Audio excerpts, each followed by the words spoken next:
Se o Francis Ford Coppola foi o grande mestre da revolução da geração da nova Hollywood nos anos 70, o Clint Eastwood foi por um caminho mais clássico, mais tradicional, mas com extrema competência e tratando de assuntos delicados e complexos dos Estados Unidos. A academia reconheceu o talento da dupla. O Clint levou 2 vezes a estatueta de direção, com Os Imperdoáveis e Menina de Ouro, enquanto Coppola ganhou apenas uma, com O Poderoso Chefão, parte 2. Nesse vídeo aqui, eu homenageio essas 2 lendas, escolhendo da pior a melhor indicação deles ao Oscar e também a maior esnobada.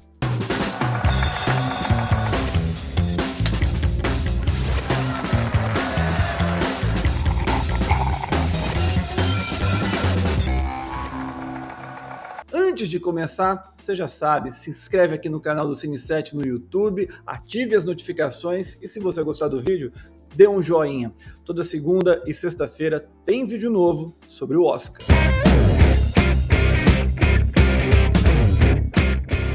A primeira de uma série de 3 indicações consecutivas do Clint Eastwood aconteceu em 2004. Em Sobre Meninos e Lobos, o diretor tem ao seu lado um elenco formidável, liderado pelo Sean Penn, em uma história de amargura e vingança dolorida.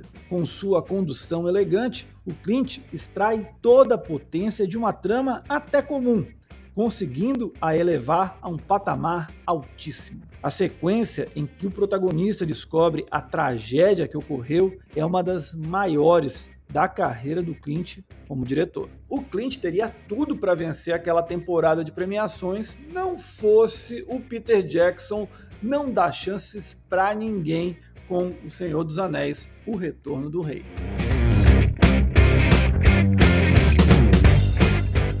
Ícone norte-americano, o Clint Eastwood poderia retratar uma das maiores batalhas da Segunda Guerra Mundial sob a manjada ótica dos Estados Unidos. Porém, em Cartas de Iwo Jima, ele corre um risco tremendo ao mostrar o ponto de vista japonês, e o resultado foi mais uma indicação ao Oscar, em 2007. Além de ser falado em japonês, a produção capta com excelência o estado de espírito de soldados prestes a serem derrotados, absorvendo o espírito oriental mais reflexivo e contemplativo, sem tentar adaptá-lo a um ritmo ocidental. Isso para não falar do som e direção de fotografia realmente primorosos. Em melhor direção daquele ano, não tinha como Clint derrotar mais uma vez o Scorsese, que estava pela bola da vez para ganhar a estatueta, e ela veio por Os Infiltrados.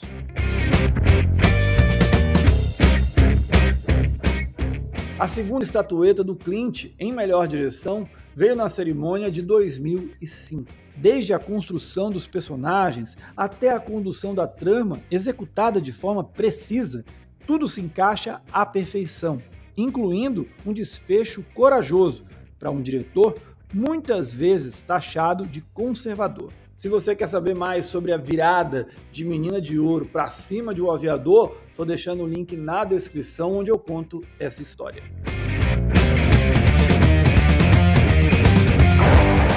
Há quem considere ser o último grande faroeste da história. Eu não vou tão longe, porque teve Jesse James com Brad Pitt e O Regresso com Leonardo DiCaprio.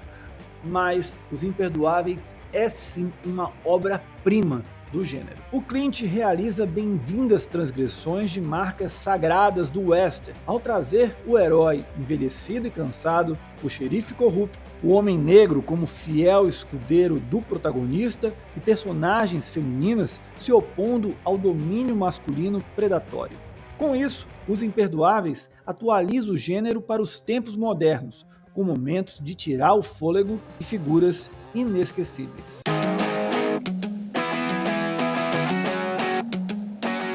A conclusão da saga da família Corleone foi a indicação mais fraca da carreira do Francis Ford Coppola.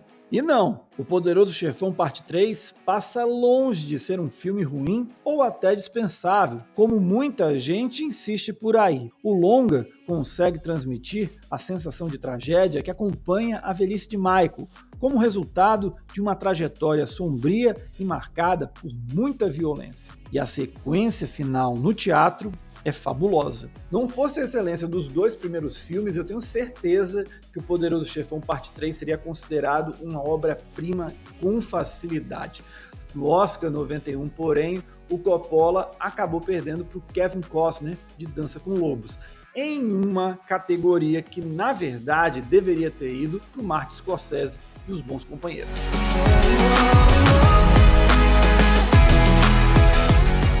Primeiro Poderoso Chefão abre o pódio. Quantos momentos icônicos da história do cinema o Francis Ford Coppola cria em Poderoso Chefão. A sequência de abertura, paralela ao casamento, o atentado a Don Corleone, pai e filho conversando, Michael no restaurante, o destino de Sônia, o cavalo na cama e muitos outros momentos. O Coppola ainda constrói todo um universo repleto de grandes personagens, com subtramas desenvolvidas à perfeição, sem esquecer da história principal, e liderando um elenco brilhante. O Poderoso Chefão foi a consolidação da nova Hollywood, ganhou 8 Oscars, porém, inexplicavelmente, quem levou a melhor direção foi o Bob Fosse de Cabaré. Eu adoro Bob Fosse, mas, sinceramente, não tinha como comparar com o Coppola, né? Superar um filme perfeito, amado por 11 entre 10 pessoas e sem o seu astro, pelo menos na época, mais forte, o personagem mais icônico do original, era a missão do Francis Ford Coppola em O Poderoso Chefão, Parte 2. Para complicar o que já era quase impossível, o cineasta tinha uma trama dividida entre o passado e o presente, com contextos políticos ainda mais amplos e polêmicos, em um projeto com 30 minutos a mais do que o original. Seria a desgraça de qualquer cineasta, menos para o Coppola, maestro desse épico que para muitos pode ser considerado, sim, melhor do que o primeiro filme. Em 1975, o Oscar resolveu não inventar, resolveu não surpreender ninguém e deu a estatueta de direção para o Coppola, que no discurso de agradecimento deu uma cutucada na academia pela derrota de 2 anos antes.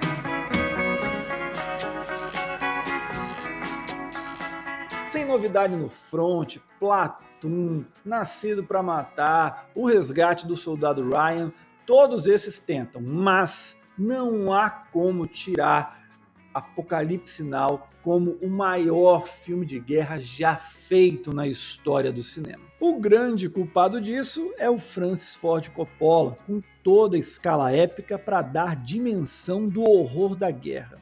A enorme estrutura com helicópteros, tanques, explosões reais, gravações em locos, centenas e centenas de figurantes são impressionantes, não importa quantas vezes você assistir ao filme. E ainda assim, o diretor vai além, ao fazer um manifesto antibélico, ao mostrar a degradação mental de jovens soldados perdidos em uma guerra sem sentido, deixando apenas um rastro de violência e napalm. Genial é pouco, muito pouco. Não vou nem entrar na discussão se a vitória do Robert Benton de Kramer vs. Kramer foi justa ou injusta. Para mim é absurdo esse resultado, não dá para entender o que passou na cabeça da academia. A questão que eu coloco aqui para vocês, e aí os comentários estão abertos, é qual o melhor filme do Coppola. O primeiro, Poderoso Chefão, o segundo, a parte 2, ou Apocalipse Now. Eu sei que são filmes de gênero completamente diferentes, mas todos nós temos aquele que a gente mais gosta no nosso coração. Na minha visão, o que eu mais gosto é O Poderoso Chefão Parte 1.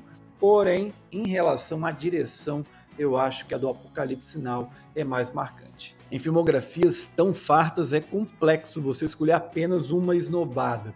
Em relação ao Coppola, até seria mais fácil não fosse uma norma equivocada da academia na época. Já em relação ao Clint, olha, é difícil, mas eu escolhi. Em 1975, o Coppola merecia uma dupla indicação por A Conversação. Porém, uma regra da academia impedia que isso ocorresse, e ele só pôde disputar por O Poderoso Chefão, parte 2. Sendo assim, fico com Cotton Club, elegante drama musical sobre a tradicional casa noturna nova-iorquina dos anos 30. Quanto ao Clint, fico com As Pontes de Madison, incursão do diretor no romance, desenvolvendo uma história madura e inteligente, onde atua muito bem ao lado da Meryl Streep. Para colocar o Coppola por Cotton Club, eu tiraria o Robert Benton, de No Lugar do Coração.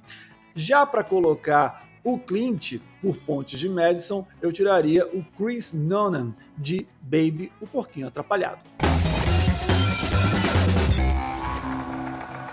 E é isso, esse foi mais um vídeo do Cine7 aqui no YouTube. Sexta-feira, meio-dia, horário de Brasília, eu vou trazer um pouquinho da repercussão das primeiras premiações, dos premiados da crítica que já começaram a sair. Então não perca, a gente se encontra, até a próxima, tchau!